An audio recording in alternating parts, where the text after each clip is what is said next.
Bismillahirrahmanirrahim. Alhamdulillahi rabbil alamin. Wassalatu wassalamu ala ashrafil mursalin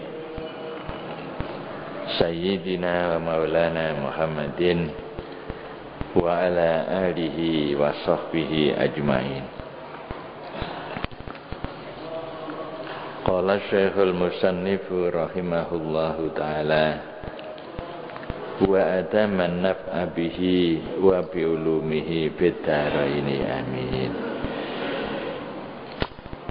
Qala alaihi salam az-zikru khairun minas sadaqah wa dzikru khairun minas siyam. Hadirin hadirat mustami'in mustami'at rahimakumullah. Alhamdulillah pada malam hari ini kita masih diberikan kesempatan bertemu kembali di dalam majelis taklim melalui radam Masjid Agung Jamek malam ini. Pengajian kita yang lalu masih melanjutkan makalah ya. Terakhir apa yang kita dengarkan sabda Rasulullah sallallahu alaihi wasallam yang diriwayatkan oleh Imam Abu Syaikh dari Abi Hurairah radhiyallahu anhu. Rasulullah bersabda, az-zikru khairun minas shadaqah. Zikir itu lebih bagus dibanding dengan sedekah. Wa dzikru khairun minas siyam. Zikir itu lebih bagus daripada puasa. Begitu kata Rasul ya. Apa maknanya hadis ini? Wal makna utawi maknane, makna hadis ini sabda Rasul ya, iku zikrullahi utawi zikir maring Gusti Allah binahwi tahlilin kelawan umpamane tahlil la ilaha illallah wa tasbihin lan tasbih subhanallah wa tahmidin lan tahmid alhamdulillah. Iku khairun luwih bagus min sedekatin nafli tinimbang saking sedekah sunah. Jadi sedekah sunah itu masih lebih tinggi pahalanya tahlil, tasbih dan tahmid. Apa yang disabdakan oleh Rasulullah ini sesuai benar dengan firman Allah Subhanahu wa ta'ala. Allah menyatakan dalam Al-Quran wala zikrullahi akbar ya. Sungguh bahwa zikir kepada Allah itu akbar.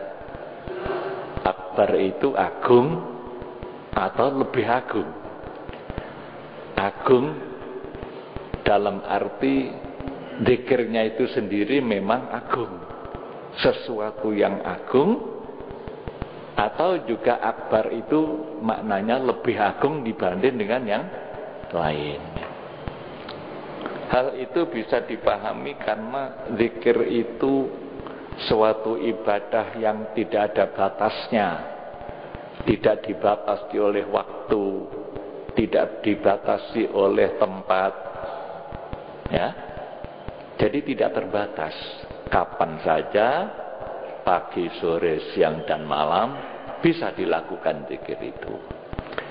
Dan tidak terbatas dengan jumlah. Allah menyampaikan, Allah memerintahkan supaya kita zikir banyak-banyak. Uzkurullaha dzikran katsira. Sedangkan yang lain itu masih dibatasi. Jadi misalnya sedekah. Sedekah itu terbatas. Hanya orang-orang tertentu yang punya kelebihan saja dananya disedekahkan. Kalau dia tidak punya, ya tidak sedekah. Tapi dia masih bisa melakukan zikir. Walaupun orang itu tidak bisa bersedekah, tapi bisa melakukan zikir kapan saja, di mana saja. Maka berarti walaupun dia tidak sedekah karena tidak punya, tapi dia sudah melakukan zikir, sudah bisa menerima pahala yang besar di sisi Allah. Gitu ya. Puasa juga begitu. Puasa itu kan terbatas. Lebih-lebih puasa sunnah. Ya, puasa sunnah waktunya terbatas hanya sehari saja. Mulai dari subuh sampai sore. Malam sudah tidak puasa lagi. Sedangkan zikir tidak dibatasi oleh waktu. Ya. Jadi zikir itu lebih afdal karena tidak dibatasi oleh waktu, tidak dibatasi oleh tempat dan jumlah berapapun silakan. Allah akan menghitung berapa Anda itu berzikir. Maka Allah menyatakan wala zikrullahi akbar, sungguh. Ya. Lamnya itu menurut bahasa ilmu nahwu dinamakan lamul ibtida. Ya, lam yang ditaruh di permulaan kata menunjukkan sungguh-sungguh. Jadi wala zikrullahi, sungguh-sungguh zikir kepada Allah itu adalah akbar, agung. Itu kata Allah, ya. Kemudian di dalam surat Kahfi, kita bisa membaca firman Allah, al-malu wal banuna zinatul hayatid dunya. Harta dan anak-anak laki-laki, ya, disebutkan di situ al-banun. Ya, zinatul hayatid dunya adalah perhiasan kehidupan dunia. Jadi harta itu cuma perhiasan kehidupan dunia saja. Padahal kehidupan dunia itu tidak abadi, hanya sementara, sesuai dengan umur orang. Jadi tidak perlu dibanggakan harta itu. Kalau sudah habis waktunya, ajalnya sudah tiba, ya sudah, dia sudah tidak bisa menikmati. Maka kehidupan dunia itu hanya sebentar. Ya, illa mata'ul ghurur, kenikmatan yang hanya sebentar dinikmati, itu kehidupan dunia. Kata Allah, al-malu wal banuna zinatul hayatid dunya. Ya, perhiasan kehidupan dunia yang hanya sementara ini. Lain dengan akhirat nanti yang abadi. Di sana tidak dibatasi kapan, berapa ratus tahun, berapa ribu, berjuta tahun, tidak ada. Di sana abadi. Maka ayat itu dilanjutkan oleh Allah, wal baqiyatus sholihatu khairun inda rabbika thawaban wa khairun amala. Silakan baca di dalam surat Kahfi. Sedangkan al baqiyatus sholihah khairun inda rabbika itu lebih bagus di sisi Tuhanmu, wa khairun amala, dan lebih bagus untuk dicita-citakan. Saya punya cita-cita nanti hidup di surga. Caranya bagaimana? Ya al-baqiyatus sholihah itu. Jadi al-baqiyatus sholihah itu lebih bagus di sisi Tuhanmu, khairun inda rabbika, thawaban, pahalanya lebih bagus di sisi Tuhan nanti di surga. Wa khairun amala, dan sebaik-baik yang dicita-citakan. Kemudian al-baqiyatus sholihah itu apa? Kalau guru saya memberi makna al-baqiyatus sholihah itu artinya pujian kang tetep ganjarane, gitu ya. Itu kiai saya memberikan makna. pujian kang tetep ganjarane, pujian-pujian, ucapan-ucapan, zikir yang pahalanya tetap tidak akan hilang nanti di surga. Al-Baqiyatus Sholihah. Pernah Kanjeng Nabi ditanya oleh seorang sahabat, ditanya, ya Rasul, Al-Baqiyatus Sholihah itu apa? Gitu ya.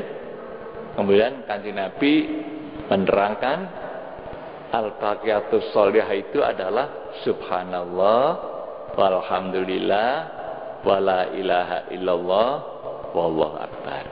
Ada 4. Itu Al-Baqiyatus Sholihah. Berarti tasbih, tahmid, tahlil, takbir. Subhanallah alhamdulillah wala ilaha illallah wallahu akbar. Itulah sebabnya kenapa sholat Id itu ya takbirnya diselingi dengan itu ya. Allahu akbar, subhanallah, alhamdulillah, wala ilaha illallah, wallahu akbar, Allahu akbar, kan gitu nggih. Salat itu rakaat yang pertama ya takbirnya 7 kali, diselingi dengan ini. Rakaat yang kedua 5 kali, diselingi dengan itu. Ya. Kenapa? Karena pahalanya seperti tadi itu. Oleh Allah dinyatakan al-baqiyatus sholihatu khairun inda rabbika thawaban. Di sisi Tuhanmu lebih agung, lebih bagus pahalanya. Wa khairun amala, dan lebih bagus untuk dicita-citakan. Jadi kalau kita punya cita-cita masuk surga yang banyak, ya, yang banyak zikirnya gitu. Yang banyak tasbihnya, tahmidnya, tahlilnya, takbirnya. Itulah maka Kanjeng Nabi pernah memerintahkan kita supaya berzikir sebanyak mungkin sampai ada orang mengatakan itu orang gila itu. Udkurullah hatta yaqulu majnun. Hendaklah kamu zikir kepada Allah sebanyak-banyaknya sampai ada orang mengatakan wong edan. Dikatakan orang gila. Kenapa? Lisannya itu tidak pernah berhenti, cemik. Ana wong kok ngomong dewe. Sampai ada orang menuduh itu orang gila. Itu kata Rasul. Hadisnya sahih ya. Ya, Kanjeng Nabi dawuh, hendaklah kamu sekalian berzikir kepada Allah sebanyak-banyaknya sampai ada orang lain mengatakan hatta yaqulu majnun, wong edan. Ada seorang aulia, seorang wali Allah dirasani seperti itu. Kancamu ku wong edan. Kenapa? Ya tadi lisannya tidak pernah berhenti. Zikir Allah. Zikir terus. Sehingga wali tadi itu dirasani. Aku wong edan aja. Lah ternyata yang dirasani itu tahu. Ini bukan gila, tapi obatnya gila. Gitu. Jadi zikir itu bukan gila, tapi obatnya gila. Nek kon kepengen gak edan, ya zikir aja ngake gitu. Maksudnya begitu. Gitu ya. Itulah amaliyah daripada para aulia, amaliyah dari para nabi. Ya, dari nabi itu tidak pernah satu detik pun lupa kepada Allah. Ya. Para wali itu dosanya apa? Dosanya kalau sampai lupa kepada Allah. Kalau kita kan dosanya maksiat, dosanya mata, dosanya tangan, dosanya kaki, itu dosa kita. Tapi kalau dosanya para wali itu apa? Mereka merasa dosa kalau sampai lupa kepada Allah, walaupun hanya 1 menit. Dosa gitu ya. Ya. Maka zikir itu adalah amaliyah yang paling akbar, paling agung. Nabi Yunus ya masuk ke dalam perut ikan, dimakan oleh ikan paus ya. Di dalam perut ikan itu berapa lamanya? 40 hari, 40 malam. Kegelapan, di dalam kegelapan. Gelapnya perut ikan. Karena perut ikan itu tentunya tidak ada jendelanya. Jadi gelap. Ya. Kemudian gelapnya lautan. Di dasar laut gelap, gelapnya malam hari. Coba kegelapan di dalam kegelapan. Pasti susah apa seneng? Ya susah. Kegelapan di dalam kegelapan. Barangkali andai kata bukan nabi ya sudah mati itu. Untung aja nabi, oleh Allah diberikan keistimewaan. Maka Nabi Yunus apa yang diucapkan? Tasbih, tahlil dan tasbih. La ilaha illa anta subhanaka inni kuntu minadz zalimin. Tasbih itu, ya, mengucapkan tasbih, tahlil dan tasbih sebanyak-banyaknya. La ilaha illa anta subhanaka inni kuntu minadz zalimin. La ilaha illa anta subhanaka inni kuntu minadz zalimin. Terus sampai suaranya Nabi Yunus itu didengar oleh malaikat-malaikat di langit. Ya Allah, ini suara saya kenal, tapi di mana dia itu?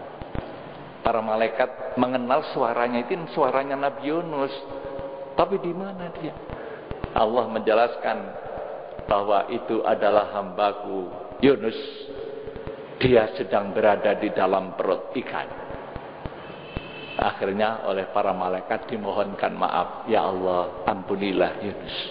Jadi para malaikat memberikan syafaat, ya, menolong, membela, minta kepada Allah supaya Nabi Yunus dimaafkan.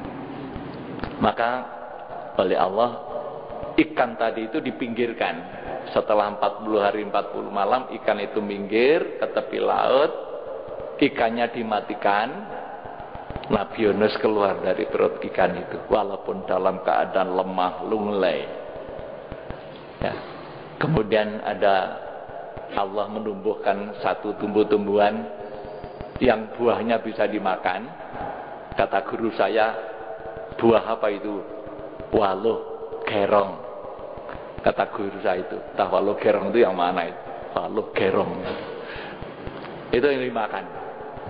Kemudian pagi dan sore ada binatang yang datang, diperas susunya, ya, itulah yang diminum, sehingga badannya sehat kembali. Nabi Yunus kembali lagi, pulang ke daerahnya, berdakwah, ya, baru diterima. Selama ini tidak diterima. Nabi Yunus berdakwah tidak diterima, sehingga Nabi Yunus itu jengkel. Belum ada perintah dari Allah SWT, dia sudah pergi hijrah. Padahal belum ada instruksi Allah SWT. Ya, hanya gara-gara jengker sama umat. Kan berbeda dengan Nabi kita. Nabi kita itu hijrah ke Madinah setelah ada instruksi. Keadaannya sudah begitu kritis, sudah memuncak. Orang-orang kafir Quraisy akan menghabisi Nabi Muhammad.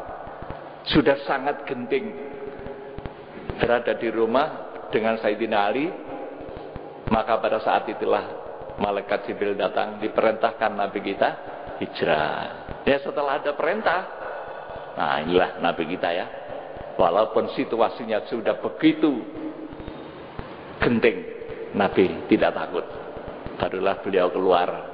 Di luar rumah sudah penuh orang-orang yang siap membunuhnya. Tapi mereka tidur nyenyak, ya. Barulah beliau berangkat hijrah ke Madinah. Ini Nabi Yunus tidak, belum ada instruksi berangkat. Sebagai seorang nabi, dimarahi oleh Allah, ya, dimarahi oleh Tuhan. Maka untung saja Nabi Yunus, ya, oleh Allah katakanlah ini diuji dengan ujian berat, masuk di dalam perut ikan 40 hari 40 malam. Untung Nabi Yunus itu banyak-banyak berzikir, membaca tasbih.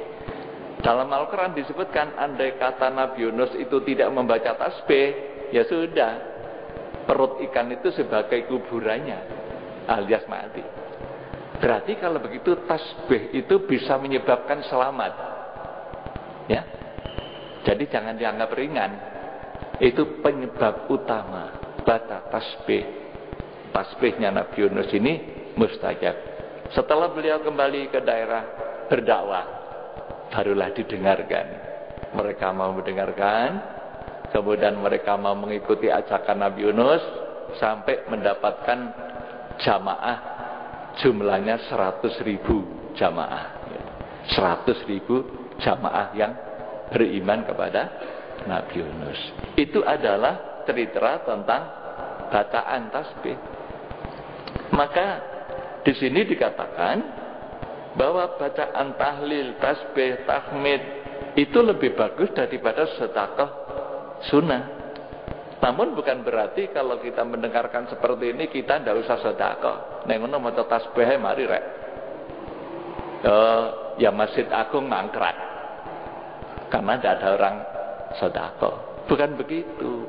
Ya sedekah itu juga besar pahalanya. Iya. Sedekah itu besar sekali pahalanya. Oleh Allah dijamin itu pahalanya.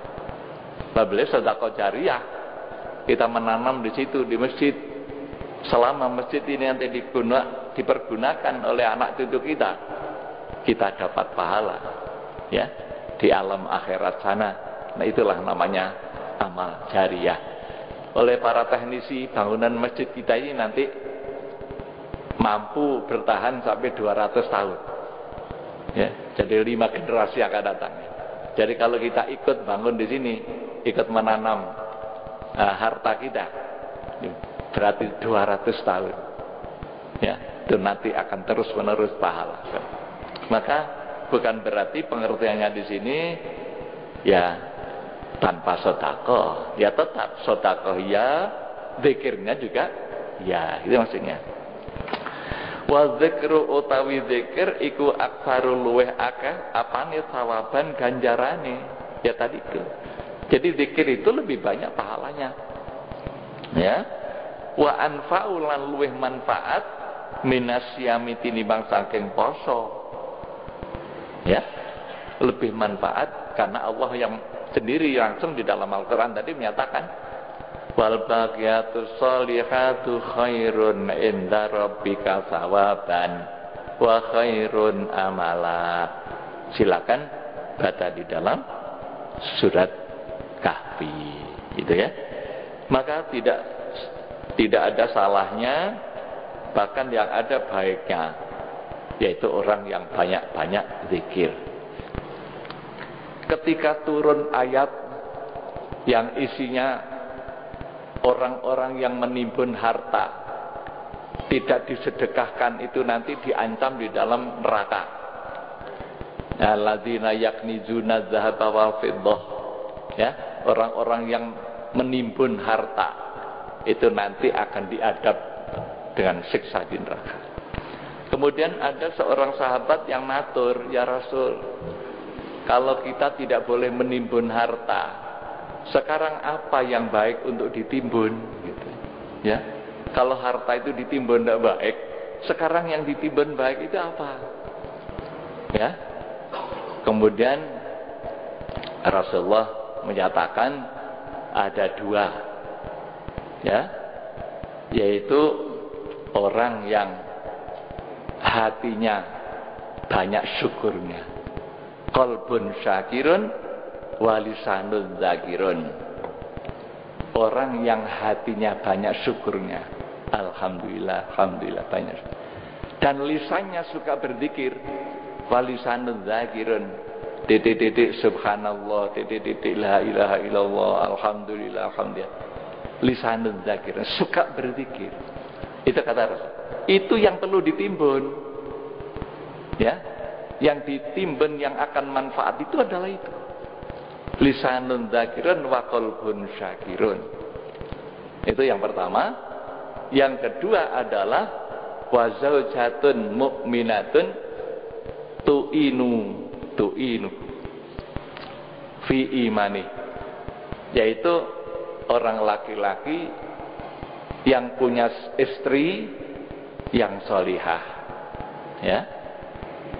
Orang laki-laki atau suami yang punya istri solihah, istri yang mukminah, yang membantu suaminya di dalam menegakkan agamanya.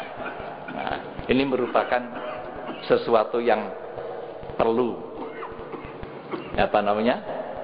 yang dijadikan simpanan berharga itu adalah, yang kedua adalah istri yang salihah, yang membantu suaminya untuk menegakkan agamanya. Wa zaujatun mu'minatun tu'inuhu fi imanihi, membantu suami di dalam menegakkan imannya. Bukan istri yang gerogoti suaminya, gerogoti hartanya, istri yang materialis. Ya, kalau suaminya mau sedekah ndak boleh, bukan itu. Kan kadang-kadang ada ya, kalau suami mau sedekah ndak boleh. Sampeyan ku nyambut gawe angel-angel, bolak-balik sedekah ae. Dialang-alangi.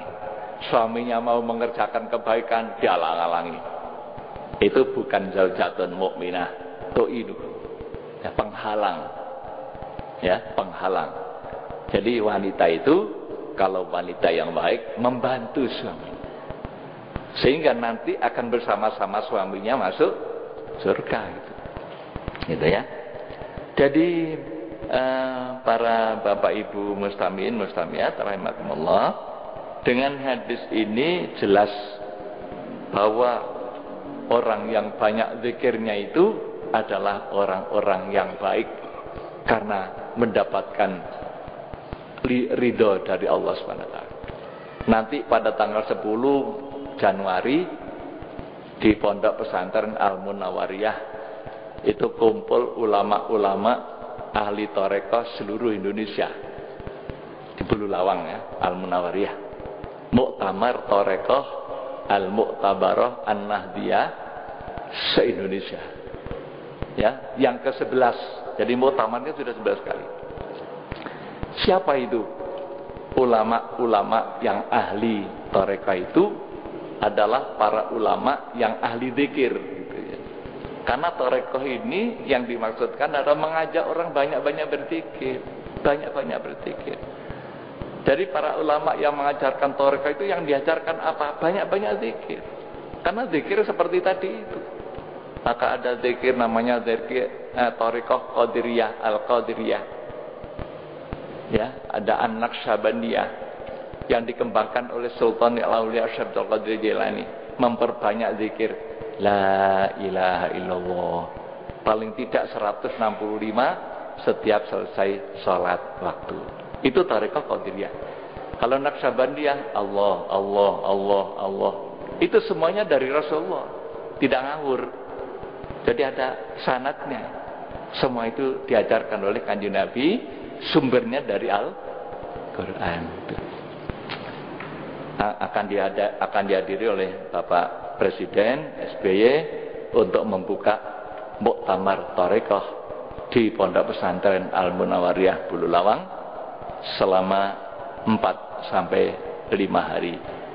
Kita doakan mudah-mudahan berjalan dengan baik dan membawa manfaat yang besar bagi umat Islam. Nanti akan dihadiri oleh tidak kurang dari 8.000 ulama seluruh Indonesia. 8.000 ulama tarekat. Ya. Baru-baru ini di Jakarta itu tingkat internasional dari para ulama ahli tarekat dari seluruh dunia. Ya, itu seringkali mengadakan pertemuan-pertemuan. Dan mereka adalah para waliullah. Itulah para bapak ibu, mari kita lanjutkan. Wa talabtu al-afiyata, lan golek ingsun ing keselamatan fil majami ing dalam kumpulan-kumpulan. Saya mencari keselamatan itu pada tempat-tempat kumpulnya orang banyak. Saya pikir di sanalah terdapat keselamatan. Ai majami'in nasi, tegese kumpule manungsa. Namun ternyata tidak. Fawajadtuha, mongko nemu sapa ingsun ing afia, selamat fil uzlati, ing dalem uzlah, nyingkreh. Ya. Jadi apa kata Ba'dul Hukama ini ya, saya ingin mendapatkan keselamatan itu saya pikir di tempat orang banyak, ternyata tidak. Keselamatan itu justru terdapat pada tempat yang nyingkir dari orang banyak. Gitu ya. Di dalam ilmu tasawuf dinamakan uzlah. Kita dianjurkan uzlah, nyingkir, mengisolir diri kalau keadaannya manusia ini sudah rusak. Sebab kalau ikut-ikut di situ bahaya. Manusia ini sudah rusak, agamanya sudah rusak, banyak orang yang lupa dengan akhirat, hanya sibuk dengan urusan dunia. Ya. Yang diomongkan itu cuma dunia saja, tidak pernah ngomongkan akhirat. Padahal dunia mau ditinggalkan, entah tinggal berapa hari gitu. Ya. Maka kalau orang itu kumpul dengan orang-orang semacam itu, nanti katut gitu, terpengaruh. Nek sing diomongno kok mek donya tok ae. Wis aku tak nyingkir ae gitu ya. Nah, setelah nyingkir di sana aman. Dalilnya apa dalam Al-Qur'an? Yaitu dalam surat Kahfi, di sana ada ceritanya Ashabul Kahfi. 7 orang pemuda yang menyingkir, pergi ke hutan, pergi ke gunung untuk menyelamatkan imannya. Sebab kalau terus menerus saya di kota, bahaya Pak. Iman saya nanti hilang. Karena waktu itu pemerintah zalim, seluruh rakyatnya supaya kafir, ya, menyembah berhala. Nah, kalau barang siapa yang menentang, dihukum. Maka 7 orang pemuda ini pergi nyingkir untuk menyelamatkan imannya. Ya, di tengah jalan ada seekor anjing yang ikut, ya, diusir, ikut lagi, diusir, ikut lagi, akhirnya dibiarkan. Biarlah, kita tidak tahu apa maksudnya anjing ini. Ikut masuk ke dalam gua. Oleh Allah, pemuda tadi itu ditidurkan, tidur. Berapa lamanya? 309 tahun tidur ya. Bukan mati, tidur. Ya tidur. Kalau ada orang masuk, matanya itu melek seperti orang melek, sehingga orang takut. Kemudian oleh raja diputuskan ditutup aja lah, ditutup. 309 tahun pemuda ini. Mereka selamat, menyelamatkan imannya. Ceritanya panjang di dalam surat Kahfi. Ya. Maka para ulama tasawuf ya menganggap bahwa uzlah itu penting kalau manusia itu sudah rusak. Ya. Namun kalau semuanya itu nyingkrih, misalnya ulamanya juga nyingkrih, kan makin rusak itu gitu. Semakin rusak kalau ulamanya semuanya nyingkrih ke gunung-gunung ya. Loh siapa yang di kota nanti? Kan gitu ya. Maka oleh para ulama di sini diberikan penjelasan, kalau memang orang itu ya mampu untuk mempertahankan imannya dan mengajak orang lain untuk berbuat kebaikan, dia lebih afdal di situ. Tidak usah nyingkir. Tidak nyingkir. Dan pahalanya dijamin lebih berat, lebih besar, karena dia tangguh. Walaupun dia itu bergaul dengan orang yang macam-macam, dia tetap saja kuat. Itu lebih afdal, tidak usah nyingkir. Nah bagi kita, bagaimana? Bagi kita ini sebaiknya yaitu selektif. Kita bergaul, kita pilih pergaulan yang baik-baik. Ya, kalau orang ini orang-orang baik-baik, ya saya ikut. Orang-orang yang ahli jamaah, ahli pengajian, ahli orang-orang soleh, kenapa tidak? Kita ikut ya. Tapi kalau orang-orang jelek, sekarang ini sudah banyak kerusakan, ya, ini maka lebih baik nyingkir, jangan ikut-ikut. Kemarin Bapak Gubernur dengan Majelis Ulama Jawa Timur sudah memutuskan untuk menutup semua tempat-tempat pelaburan yang dulu istilahnya PSK, ya, pekerja seks komersial. Diusulkan oleh Majelis Ulama, istilah itu jangan dipakai. Sebab itu memberikan pengertian seolah-olah perbuatan zina itu komersial, pekerjaan. Maka oleh Majelis Ulama diusulkan jangan pakai PSK. Siapa dulu yang membuat istilah PSK? Nah, ngono zina itu pegawaian, nyambut gawe. Kan gitu ya. Kok pekerja seks komersial? Padahal itu bukan pekerjaan, perzinaan ya. Diusulkan supaya kembali aja istilahnya menjadi WTS, wanita tuna susila. Kembali pada istilah dulu, jangan PSK. Ini di Allahumma shalli ala Muhammad maulaya sholli wa sallim iman abada ala habibika khairil khalqi kullihim tabarakallahu wahyun bimuktasabin wala nabiyyun ala ghaibin bimutahami maula ya sholli wa sallim iman abada ala habibika khairil khalqi kullihi kam abra'at wasiban bilam sirahatuhu wa atlaqat ariban min ribqatil amami maula ya sholli wa sallim iman abada ala habibika khairil khalqi kullihim wa ahyatis sanatash syahba'ata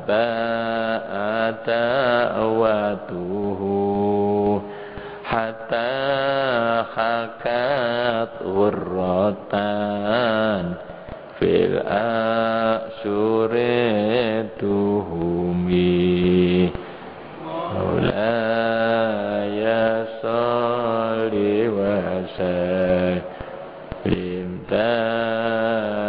iman abada ala habibika khairil khalqi kullihim huwal habibul ladzi turja syafa'atuhu fi kulli hawlim minal ahwali muqtahami ya Rabbi bil Mustafa baligh